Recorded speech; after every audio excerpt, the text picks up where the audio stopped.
What is up, everybody? Back with another most listened to bands of the month video here. I didn't do it last month, but this one's going to be for September, so I'm a couple days late on this one too. But if you haven't seen these yet, basically just go to my Spotify account, the stats feature. It's got a feature where you can look at your last 4 weeks, which is what I do here.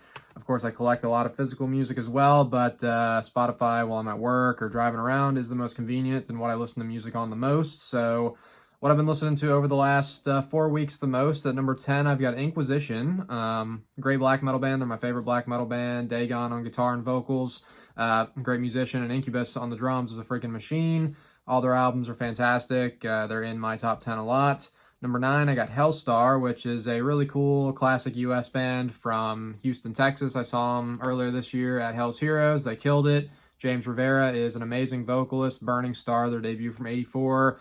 Is a freaking metal classic, very underrated. Nosferatu from '89 is really good. The King of Hell, a more modern album that's great. So stuff all through the years from them is really awesome for the most part. Number 8, I got Skullfist, great Canadian band. I've actually got their new CD just sitting right here, but Paid in Full, their album from this year, great stuff. Zach Slaughter, main guy of the band, great musician, and he really delivered on this album there, so check it out if you haven't heard it. Really, if you don't know Skullfist, they're basically, I describe them as like a blend between Dokken, Iron Maiden, and Exciter. Just really great classic 80s feel to their stuff.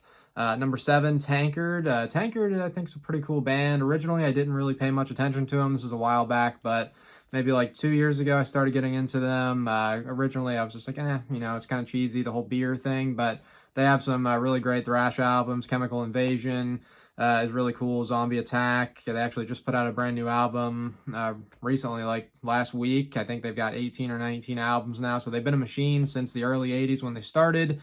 I think the debut came out in '86, but cool band. Number 6 is Megadeth for me, my favorite band of all time. Play them, a lot, whether it's on CDs. I've got all their albums on CDs. I've got some of them on cassette, some on vinyl. But Dave Mustaine is my favorite musician. Marty Friedman, I'd probably say, is like my favorite guitarist. It's weird, I don't know. But, Dave as a songwriter in a whole, I'd rank as like my favorite musician, and just pure guitar talent, I got to give it to Marty Friedman. And really, all their stuff's amazing, so they're up high for me a lot as well. Number 5, Paradox, another German band like Tankard, which Paradox, great classic stuff, very underrated band. Their album Heresy, there's differing sources. One says 89, one says 90, but whatever year it came out, it's an absolute classic. I ranked it in my top 20 thrash albums of all time. Very technical band. They had an album come out last year, Heresy 2, like The End of a Legend or whatever it's called, so kind of a sequel to that album. They got Christian Munzner on the guitar right now, on lead guitar. Charlie Steinhauer is the main guy of the band, the rhythm guitarist and vocalist who's been on all the albums, but Christian, amazing guitarist. He's also in Obscura, which is a technical death metal band, so this guy is like top tier virtuoso shred type. Check out their stuff. Number 4, Flotsam and Jetsam, great classic thrash. These guys are from Phoenix, Arizona, I believe. A lot of cool stuff, Doomsday for the Deceiver, all the way up through their most recent albums, really great. Eric A.K. on vocals, I think, is one of the best voices in thrash. No Place for Disgrace is another album from '88, which I rank in my top 10 thrash albums of all time. I Live You Die, one of my favorite songs ever. Number 3, Archgoats, really great, really heavy, like black death metal mix from Finland, these guys are. A lot of really cool albums. They're a 3-piece, but very, very heavy. Number 2, Death Angel, just saw them again on the Bass Strikes Back tour. It was the second leg. I've seen them on both legs. They're my favorite thrash band to see live. Rob Cavastani is an absolute machine. He plays so perfectly live. His tone is amazing. His stage presence is really powerful, and the whole band just puts on a really, really good show. And my number 1 of the month was Vayne. Great classic, kind of glam type band. They came out of that movement, but I think they're a bit like darker, kind of, I don't know. Their music is a little different than the other bands from that glam scene, a little darker.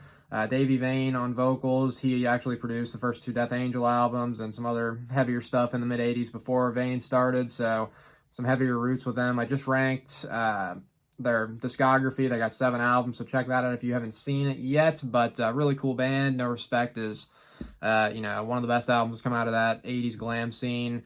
And I'll run through like the 11 through 15 bands because it shows all the way down to like number 25 or whatever. But Annihilator was number 11, really close. Jeff Waters is awesome. Leatherwolf, really cool, underrated band from the 80s. I've got Street Ready on cassette tape, actually. Razor, they just had a new album come out. Dave Carlo is a great guitarist. Wasp, in my top 5 bands of all time. Blackie Lawless is a mastermind musician. And Warlock at number 15. Doro is a legend. But yeah, that's what I've been listening to lately. And if you haven't seen yet, I actually just joined full-time on the Sea of Tranquility channel. I'm going to be doing their Hudson Valley Squares every Monday night now. I've been on the channel sporadically over the last year and a half or so, but really cool of them to ask me to do that. Just went up to New York over the weekend, actually, for their first like in-person Fall Fest thing. It was a cool, good time, and they asked me to join full-time, so I said, yep, absolutely. So check me out there. We just did a video last night, the top 5 albums of 1984. Got another one coming up on Monday. Again next week, so be sure to watch me there, and I'll be back with more videos on my channel here, of course. Been a little slow lately with it, but I've got more lists and whatnot coming, and y'all can let me know what you've been listening to in the comments. I always like to see it, and until next time, thank y'all for watching.